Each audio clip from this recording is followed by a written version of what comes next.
Diễm xin chào cô chú, anh chị, các bạn và các em. Hôm nay Diễm chia sẻ một công thức lạp xưởng rất là ngon mà cách làm lại vô cùng đơn giản. Mình không cần phải có ruột heo hay là vỏ collagen nè. Công thức lạp xưởng này mình dựa theo cách làm lạp xưởng của người Hồng Kông. Đơn giản nhưng mà khi mà lạp xưởng thành phẩm thơm thiệt là thơm. Mình hấp chín ăn giòn ngon lắm luôn. Cách làm như thế nào? Thì bây giờ mình cùng vào bếp làm món lạp xưởng hoàng kim này với Diễm nha.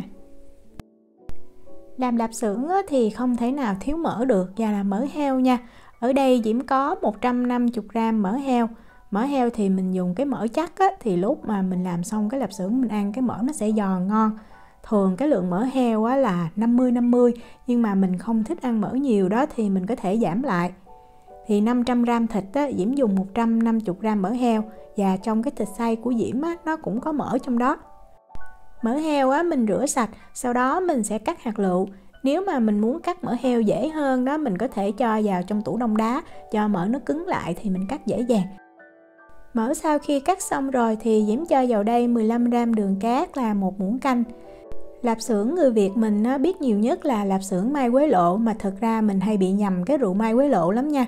Chai này là rượu mai quế lộ chuẩn luôn nè.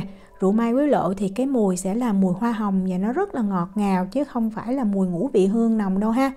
Mình cho 1 muỗng canh rượu mai quế lộ là 12g. Rượu mai quế lộ này tuy màu trắng nhưng mà khi mà mình ướp vào trong thịt và lạp xưởng đó, mình sấy lâu ngày cái mùi nó vẫn giữ được, rất là thơm và ngọt ngào lắm luôn, ngon lắm. Mỡ sau khi cho đường và rượu mai quế lộ vào thì mình trộn lên cho thật là đều ha. Rồi mình đậy kín và mình để trong tủ lạnh qua đêm hoặc là 1 ngày cũng được. Diễm thì Diễm làm mỡ này tối hôm trước, hôm sau thì Diễm làm lạp xưởng. Bây giờ Diễm đi giới thiệu thịt để mình làm lạp xưởng nha.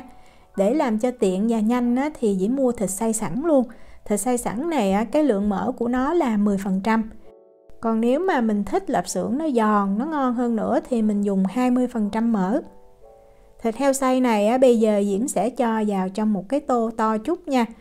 Và Diễm lưu ý là thịt heo xay này mình nên cất vào trong tủ lạnh ít nhất là 5 tiếng rồi mình lấy ra mình làm, hoặc là mình để qua đêm cũng được. Quan trọng là mình giữ cho thịt nó thiệt là lạnh. Đường thì Diễm cho vào trong thịt là 50g và mình nên dùng đường cát trắng ha. Diễm có thêm 4g bột ngọt, nếu mà mình không có ăn bột ngọt thì mình bỏ qua. Làm lạp xưởng thì không thể nào thiếu muối diêm được. Tại vì muối diêm nó giữ cho thịt tươi, không có phát sinh vi khuẩn, đồng thời cũng làm cho thịt nó cái màu đỏ đẹp. Diễm dùng muối này không phải là muối diêm mà là muối nitric, thì cái tác dụng của nó cũng giống như là muối diêm thôi. Ở Na Uy mình mua rất là dễ dàng, Diễm mua ở Foodstuff nha. Mình mua trên net, họ gửi về cho mình thôi. Và cái muối này nó pha sẵn, tức là nó có nitric trong đó, đồng thời nó có muối luôn. Vì vậy Diễm dùng 6g, còn nếu mà mình không có muối này thì mình dùng 5g muối thường và 1g muối diêm. Đó, mình cho 6g muối nitric vào chung với thịt luôn. Và lạp xưởng của người Hồng Kông thì phải có nước tương ha. Mình cho 15g nước tương. Nước tương thì Diễm dùng nước tương hiệu Lee Kum Kee. Và cuối cùng là mình có 1 muỗng canh rượu mai quế lộ là 12g. Tùy ở nhà mình có cái dụng cụ gì, Diễm dùng cái cây xoắn của cái máy đánh trứng cầm tay này để Diễm trộn thịt cho nó dễ dàng và nó nhanh. Còn nếu mà mình không có cái máy đánh trứng cầm tay này, mình có thể dùng đũa bếp hoặc cây quết bột đó. Mình cứ trộn thịt theo một chiều. Mục đích đó là để những cái nguyên liệu nó thấm đều hết vào trong thịt, nhất là cái muối nitric hay là muối diêm đó, như vậy thì lạp xưởng nó mới chín đều. Diễm đánh khoảng 30 giây thì Diễm ngưng lại và Diễm vớt cái thịt ở trên cái thành cái thau nè, cho nó gọn lại. Sau đó mình tiếp tục mình đánh thêm ha. Thời gian thì khoảng chừng 1 tới 2 phút à. Lúc mà mình trộn cái muối nitric hoặc muối diêm thì mình thấy thịt nó sẽ bắt đầu đổi màu đó, nó sẽ chuyển sang cái màu xám nhạt. Sau đó khi mà mình sấy lạp xưởng thì bắt đầu thịt nó mới chuyển sang cái màu đỏ. Đó, cái này là Diễm đánh khoảng 2 phút nè. Mỡ heo mình đã ướp và mình để trong tủ lạnh qua đêm thì bây giờ mình lấy ra. Mình thấy mỡ nó không có trong đâu nha, tại mình cất vào trong tủ lạnh mà. Mình cho hết cái lượng mỡ này vào chung với thịt luôn. Nếu mà nó có cái nước mỡ chảy ra mình cho vào chung luôn ha. Và lạp xưởng này để cho nó có một cái mùi rất là đặc biệt thì ở đây Diễm có cái tinh chất thơm này. Nếu mà mình không có thì mình có thể bỏ qua nha. Nhưng mà khi ăn cái lạp xưởng này á, anh Hùng nói là cái mùi thơm nó rất là ngọt luôn. Thì Diễm cũng có thử cho nước ép thơm tươi, nhưng mà nước ép thơm tươi làm cho thịt nó bị bở. Vì vậy mình phải dùng cái tinh chất thơm này. Mình cho 1 muỗng cà phê, còn không có thì mình bỏ qua. Tại vì rượu mai quế lộ không cũng rất là thơm rồi. Mình tiếp tục mình bật máy lên ha. Mình để cái tốc độ thấp và mình trộn cho mỡ nó đều là được. Diễm lưu ý là khi mà trộn như vậy mình trộn bằng máy, mình để tốc độ thấp nha.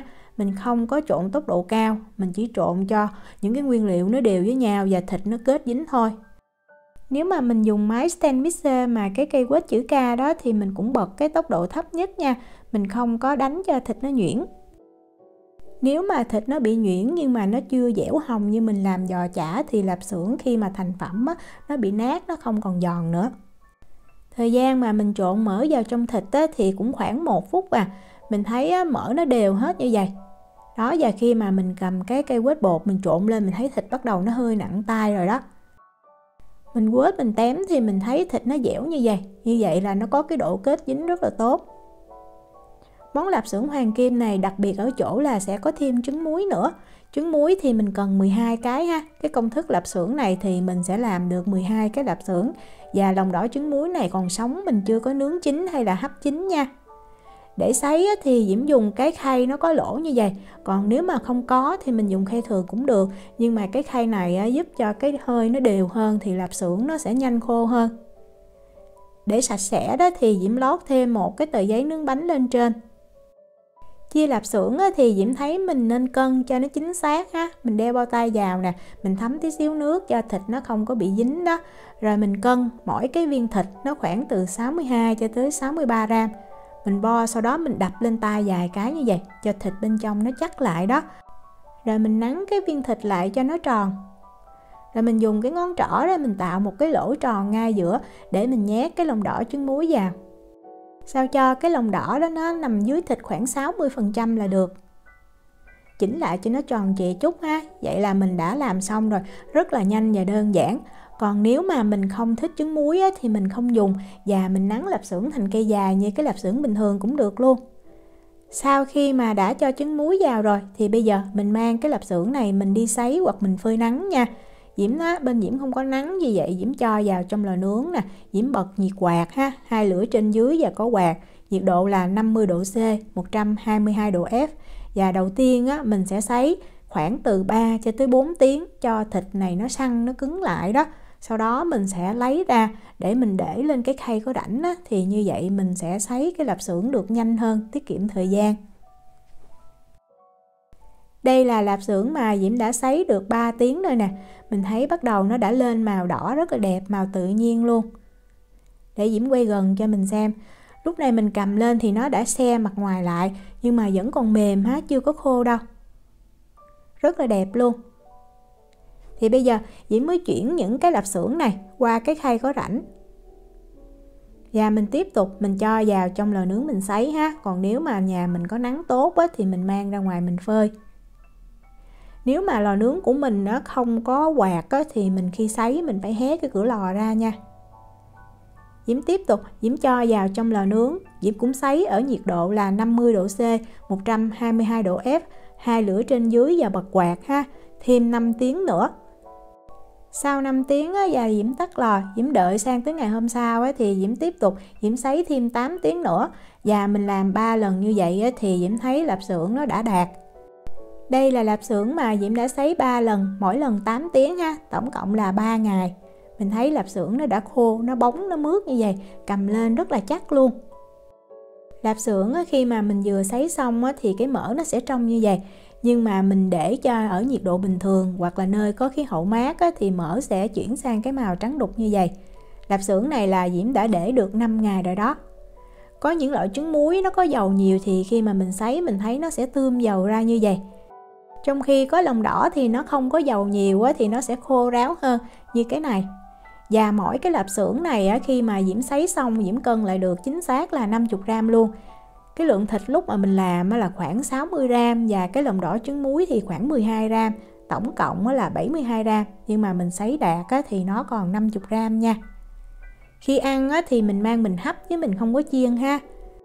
Nước sôi thì mình cho xưởng lạp xưởng lên mình hấp, và mình hấp ở cái lửa trung bình trong khoảng thời gian là 20 phút. Anh Hùng có dặn là không có được hấp lâu sẽ làm cho lạp xưởng bị bở, nhưng mà Diễm thấy tại vì cái lòng đỏ trứng muối nó nằm sâu và cái lượng thịt cũng nhiều á, vì vậy Diễm thấy mình hấp 20 phút thì cái lòng đỏ nó mới chín kỹ và thịt nó ngon. Lạp xưởng hấp chín là mình thấy lòng đỏ nó sẽ nứt ra như vậy và nó bùi ha. Mình hấp xong là mình có thể ăn liền nha. Để Diễm cắt ra thử. Còn đây là cái lòng đỏ nó hơi chín nhiều, mình cắt ra, mình thấy bên ngoài nó hơi nứt thôi, nhưng mà bên trong cái lòng đỏ nó vẫn giữ nguyên, rất là ngon. Lạp xưởng này cái gia vị thì Diễm thấy vừa ăn nha, tức là nghiêng về cái vị ngọt và mặn nhẹ. Vì vậy khi ăn thì mình chấm thêm với lại nước tương Maggi, ăn chung với cơm. Và mình chỉ cần cắt đôi ra như vậy thôi, không có cần cắt nhỏ, tại mình cắn sẽ cảm nhận được cái độ giòn thơm ngon. Diễm chúc cô chú, anh chị, các bạn và các em thành công với lại món lạp xưởng Hoàng Kim. Nếu mà có thắc mắc gì thì cứ để lại lời nhắn hoặc là gửi tin nhắn cho Diễm. Diễm cảm ơn sự quan tâm theo dõi video rất là nhiều. Hẹn gặp lại trong những video tiếp theo. Chào tạm biệt.